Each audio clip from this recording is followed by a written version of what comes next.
As you know, we've had many Australian doctors and nurses and other medical people who've been engaged over the last 15 or more months with COVID, and particularly with COVID in New York.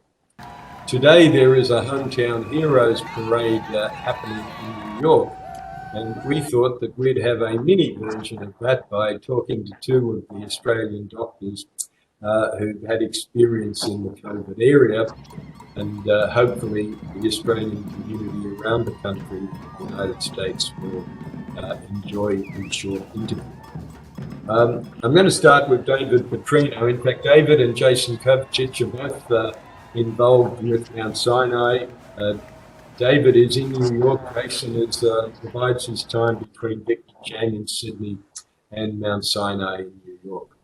Well, David, can you take us back a number of months and just tell us a bit about your experience in being involved both with COVID patients and with your colleagues? And are there any standout moments from your point of view, David, that you'd like to share with us?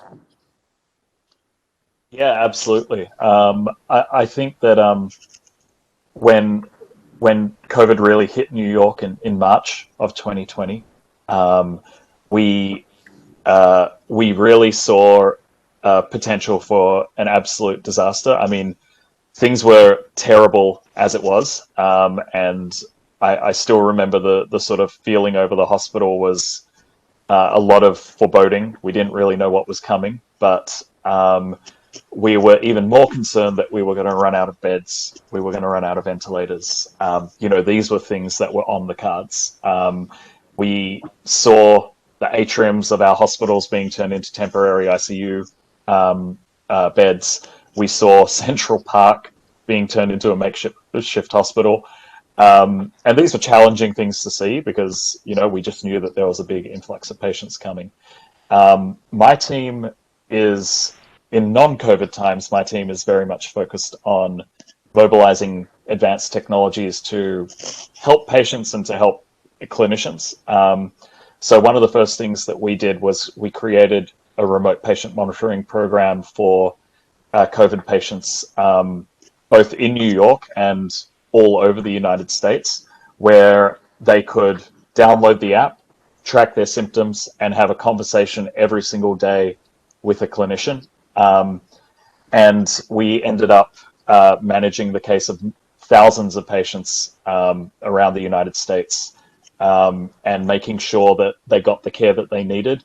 And if the situation was becoming desperate, they could be routed off to an emergency department and admitted quickly, as opposed to waiting in a long line and being sent away. Right. Fascinating. And David, could you also give us, you've got 4 or 5 people, I think, working for you at Mount Sinai. Could you just give us a sense of your involvement in what you were doing a year or so ago? Did I say David? I meant Jason.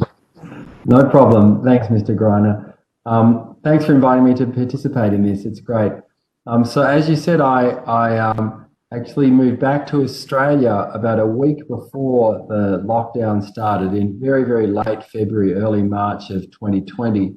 But the plan had always been to be part Sydney, part New York. But with COVID, I sort of got stuck out in Sydney and came back to be the executive director of the Victor Chang Cardiac Research Institute, but still with a team of 5 people working in cardiovascular research at Mount Sinai. So we rapidly set up a program of daily, twice daily Zoom meetings and texting and apps and cloud-based things. And really the lab, and I'm sort of proud of this, the lab started complaining that they were seeing more of me from the other side of the world than they ever saw when I was actually in New York physically there. So we set up sort of really robust lines of communication, and to their enormous credit, they really toiled on through the midst of COVID and carried on with the important research of the lab.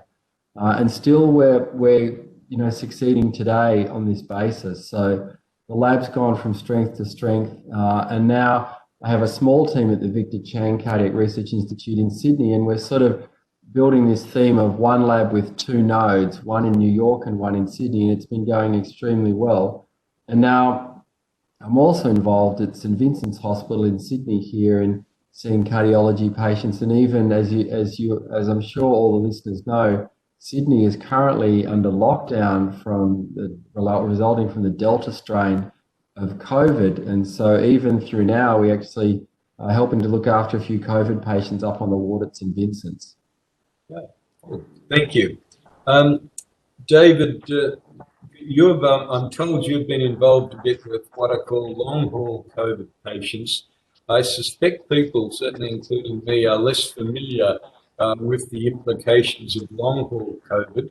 So, David, would you mind chatting a bit about your work and your views on long-haul COVID?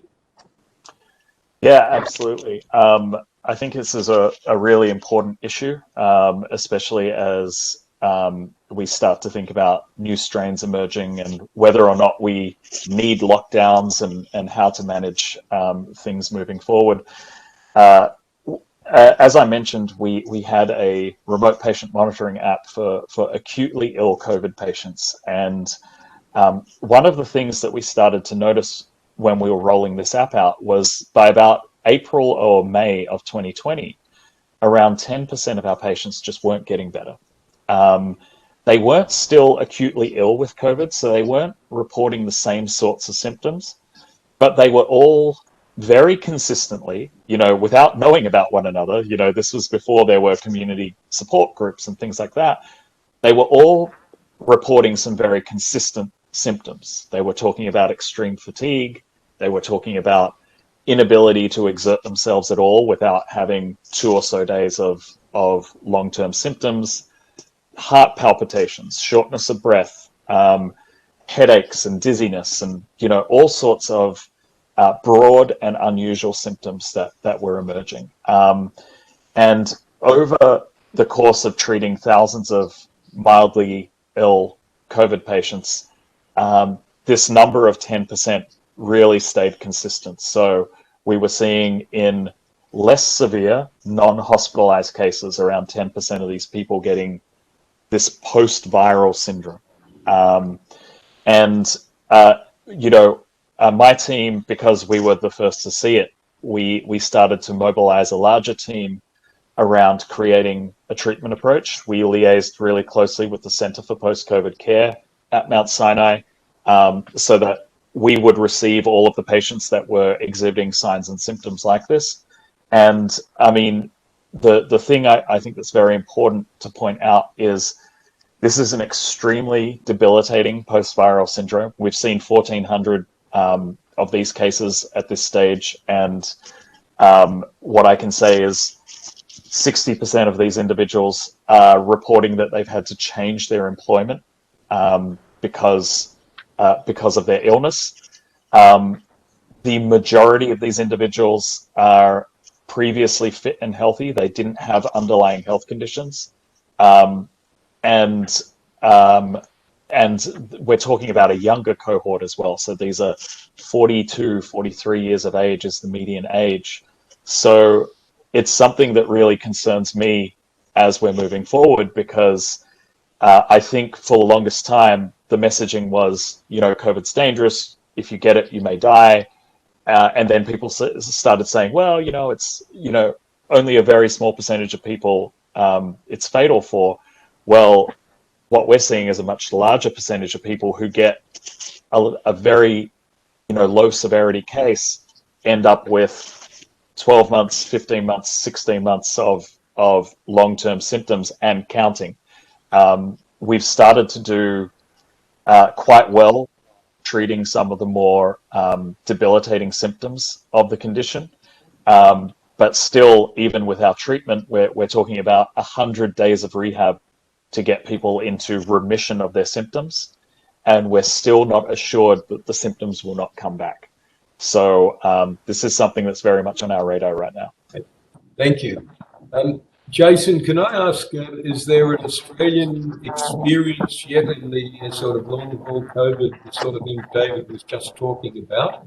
And in any case, given that we're now on Wednesday in Australia and the excellent Gladys is presumably going to make a hopefully good news announcement about lockdown, could you just give us your personal perceptions of how we're going in Australia with the fight against COVID in general? Sure. Thanks, Mr. Greiner. Look, I think this long-haul COVID is a real problem. And of course, we've been very fortunate in Australia not to have seen the sheer volume of cases that New York and Mount Sinai has seen. But certainly there are patients now appearing with this long-haul COVID syndrome. And it's a real concern. And I think the work that David's doing there at Mount Sinai is just fantastic. To try and understand it better and track it and to help effectively rehabilitate these patients. Here we're under lockdown at the moment. We're sort of coming up to about 10 days of lockdown related to this Delta variant of COVID. We are hopeful tomorrow Gladys Berejiklian, New South Wales Premier, will make an announcement that the restrictions and the lockdown will be lifting at Friday at midnight. But to tell you the truth, I'm not too optimistic. I'm sort of anticipating they'll extend the lockdown. What's been pretty clear just from casual observation is that in the past when they've had these sort of numbers of 20, 30, 40 cases, they've been really able to track that down and stamp that out with contact tracing without the need to go into these lockdowns. And now we're 10 days into a lockdown and still there's numbers around 20 to 25 cases a day and some community transmission as well. So I'm expecting we'll be continuing the lockdown, and that affects our level of operations at the Victor Chang Cardiac Research Institute. We're sort of running on about half staff at the moment so that we can maintain social distancing and keep our chances of getting an infection at the institute down. But I think from a bigger perspective, even Australia is almost the victim of its own success. We did so well with border closures and it was clearly so effective early through COVID, but that led to us perhaps being a little slower than we needed to be with the vaccine rollout, and now we're a bit behind the rest of the world. So it'll be, hopefully we can catch up in the next few months and start to ease restrictions as the great majority of the population is hopefully vaccinated towards the end of the year. Yeah, I guess we certainly hope that for New York, where things are, as you both know, we're getting a bit better and really are a fair way down the road towards normalcy. I guess we've all got our fingers crossed that there isn't another wave, and that the positive and resilient spirit that New York's got at the moment doesn't have to be subjected to another bout of mitigation, if you like, against the Delta variants. Look, I think that's really as much as we wanted to say. To be honest, we're treating you two as representative of the many more Australians who did and still are in many cases participating in the fight against COVID in the United States. And so thank you both for being participants in this, but also for the work you continue to do. And through you, I'd like to thank all of Team Australia that's been involved in the fight against COVID. So thanks for participating. Good luck. We hope to see you, Jason, in New York sometime this year. And best wishes for the Consul-General in New York and the team around the United States. Thank you. Thanks so much, Mr. Greiner, and all the best. Look forward to seeing you. Thank you. Thanks, David. Everyone, stay safe. All the best. Bye-bye. All right.